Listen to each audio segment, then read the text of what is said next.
दोस्तों, मैं हूँ सूर्यकांत गोड़े और स्वागत है आप सभी का अधिष्ठान कॉमर्स क्लासेस या आपके यूट्यूब चैनल में। तो आज के वीडियो का हमारा सब्जेक्ट है इकोनॉमिक्स, जिसमें हम लोग देख रहे थे first chapter introduction to micro and macro economics. So today's topic is features of micro economics. तो चलिए स्टार्ट करते हैं आज के वीडियो को। First point is study of individual units. Micro economics is the study of behaviour of small individual economic units like individual firm, individual price and individual household. जैसे कि हमने इसके पहले भी मीनिंग में देखा था कि micro economics always divides the whole economy into parts, so always it study the individuals. For example उन्होंने बोला individual firm, individual price, individual household. Second point is price theory. Microeconomic deals with the determination of the prices of goods and services as well as factor of production. Hence it is known as price theory. हमने ये भी point देखा था जब हमने scope किया था। Micro economics में ऑलवेज हम लोग प्रोडक्ट का और फैक्टर्स के प्राइजेस को फाइंड आउट करने का ट्राई करते हैं। Then third point is partial equilibrium. Equilibrium is a balance between two factor. तो इक्विलिब्रियम क्या है? Equilibrium means it is the equal positions. तो उन्होंने बोला है micro economic analyse deals with the partial equilibrium which analyse equilibrium position of individual economic units. So micro economics always किसी भी consumer का, प्रोड्यूसर का इक्विलिब्रियम पोजिशन फाइंड आउट करने का ट्राई करता है। ये करते वक्त वो कुछ फैक्टर्स को कंसीडर करता है और कुछ फैक्टर्स को एज्यूम करके चलता है। इसके लिए बोला जाता है other things remaining constant. Then based on certain assumptions, microeconomics begins with the fundamental assumptions, other things remaining constant, that is ceteris paribus, such as perfect competition, laissez-faire policy, pure capitalism, full employment, etc. This assumption makes the analysis simple. So microeconomics अगर हमें सीखना है तो उसमें always कुछ assumptions को हमें consider करना पड़ता है।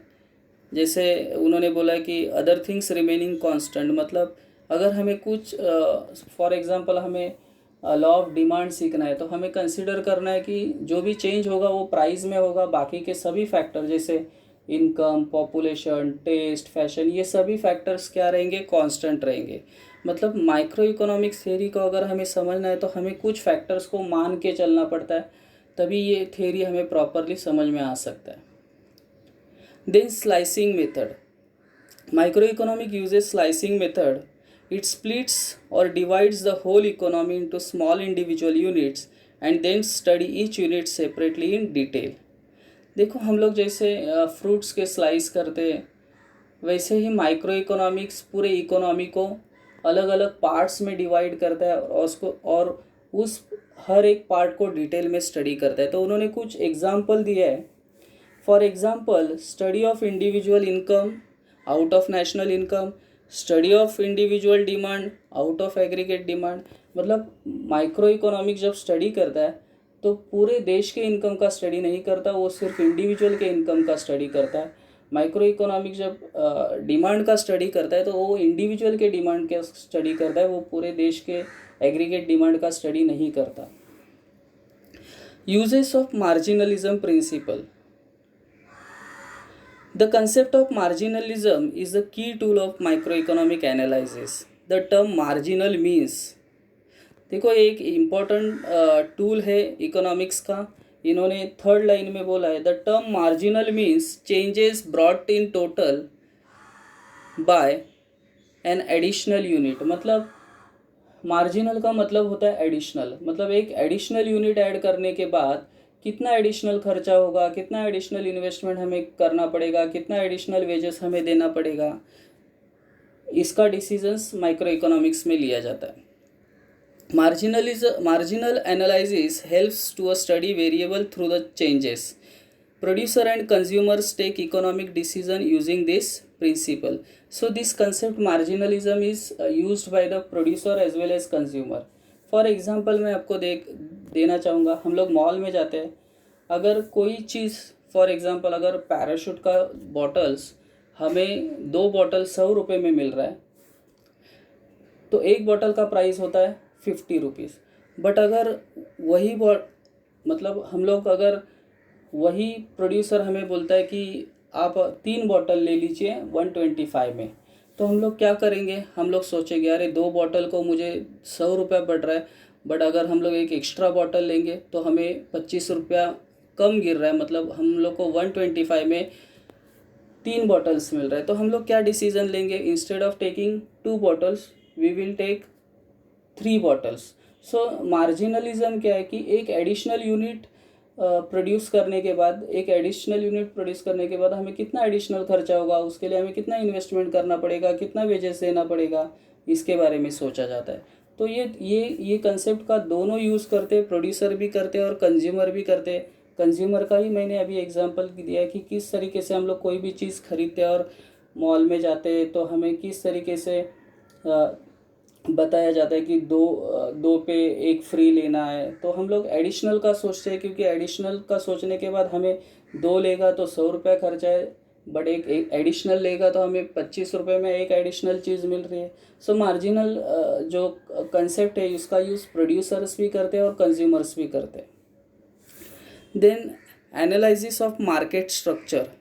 Microeconomic analyzes different market structures such as perfect competition, monopoly, monopolistic competition and oligopoly. So these are the market structure. In microeconomics हमें ये सभी जो मार्केट स्ट्रक्चर से उसका स्टडी करने मिलता है। एग्जांपल के तौर पे उन्होंने परफेक्ट कंपटीशन बोला है। ये एक इमेजिनरी मार्केट होता है जहाँ large number of buyer, large number of sellers होते हैं। मोनोपोली में सिंगल सेलर होता है। मोनोपोलिस्टिक कंपटीशन ये मिक्सअप है परफेक्ट कंपटीशन और मोनोपोली का। एंड थर्ड है oligopoly. Oligopoly means there are few sellers. So ये सब हम लोग 5th चैप्टर में फॉर्म्स ऑफ मार्केट में पढ़ेंगे बाद में वापस एक बार। Then limited scope. The scope of micro economics is limited to only individual units. It does not deal with the nation wide economic problems such as inflation, deflation, balance of payment, poverty, unemployment, population, economic growth. So micro economics का scope जो होता है वो always limited होता है। Nation wide problem जैसे उन्होंने कुछ एग्जांपल के तौर पे बोला है, इन्फ्लेशन है, डिफ्लेशन है, बैलेंस ऑफ पेमेंट है, पॉवर्टी है, अनएम्प्लॉयमेंट है, पॉपुलेशन है, इकोनॉमिक ग्रोथ है। ये ऐसे जो बिग प्रॉब्लम्स है ये हमें माइक्रो इकोनॉमिक्स में सीखने नहीं मिलता। तो ये सब हमें कहाँ माइक्रो इकोनॉमिक्स में सीखने नहीं मिलेगा, ये सब हमें कहाँ सीखने मिलेगा, मैक्रो इकोनॉमिक्स में।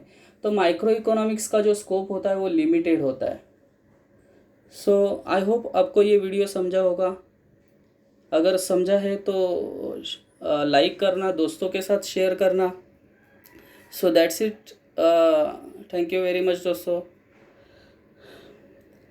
हम लोग मिलेंगे नेक्स्ट वीडियो में, तब तक के लिए बाय बाय।